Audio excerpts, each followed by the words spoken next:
Okay, let's dive more into the reopening of global tourism in the post-COVID world.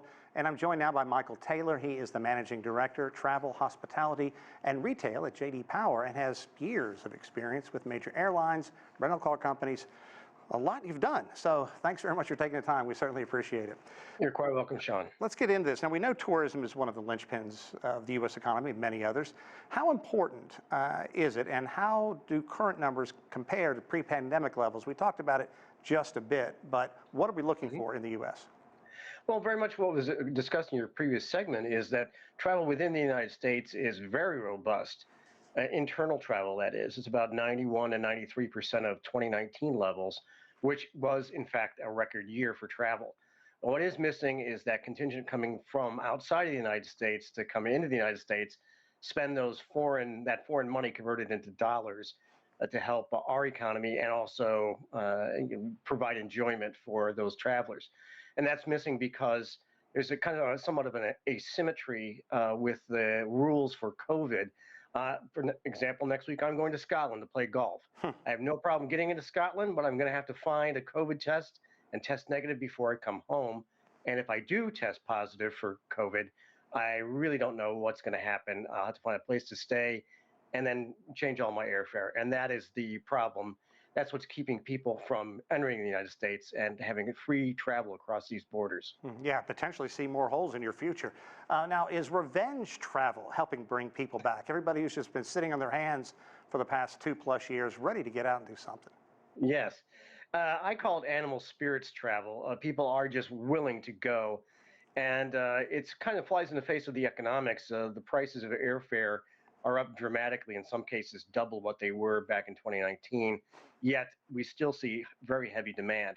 Now that may taper off after the summer travel season, but certainly people do want to get out desperately, as I do. I've been planning this trip for 3 years now, and I'm ready to go play golf. You know, I'm right there with you. I mean, so many people are ready to do something.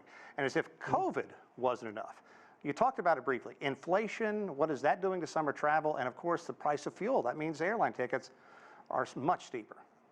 Yeah, the shock of inflation really has set in, and I believe that it will retard travel after we get through this season. I think people are going to travel no matter what it costs them this summer. But after that, I think they're going to really reflect on just how much it costs to get somewhere or to buy tickets to, say, Disneyland or some other destination location, which are quite high compared to the last time that families traveled to places like that. Yeah, indeed. But, and it can also be confusing to people. If you go to various places, do I wear a mask? Do I don't wear a mask? Right. Well, if no one else has one, what good is it doing? Which COVID-related restrictions are still in place other than the ones when you leave from another country to come to the U.S.? How is that affecting global appeal?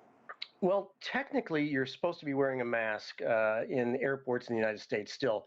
And I was in O'Hare last night coming back to the New York area, and I'd say only about 1/3 of the people were wearing masks. And the frequency of overhead announcements reminding that you need to wear a mask were maybe 1/4 of what they were before. So there's quite a bit of scofflaw going on in the United States. I think people are just tired of the whole issue. And we see in our own data that when we ask people what's the most effective measure that the airport can take to reduce the chance that a traveler is going to get COVID, wearing a mask is still number one, but it's dropped by about 1/3. So the effect of wearing a mask is wearing off with the public. Yeah, indeed. Let's talk about the U.S. government's Rebound Plan. How has it been received by tourism, these businesses that really count on tourism to stay afloat? It's united quite a bit of people. Obviously, I think that they do see that the demand is there. And they want to be able to meet that demand, and they want to relax all the inhibitions.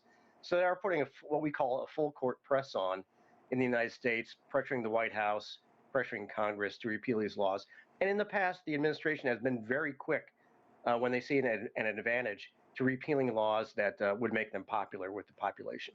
Yeah, and the Omicron isn't the initial strain of this as well. So what lessons to learn from other countries that have already reopened to foreign visitors? What can we take from them? Well, I'm probably not the one to ask because I'm not an epidemiologist, but, this does seem to follow the course of every pandemic we've ever seen in the history of the world. They do not last forever. They are not deadly forever. and they eventually do end. We just have to convince the governments that that is the case, especially the government here in the United States.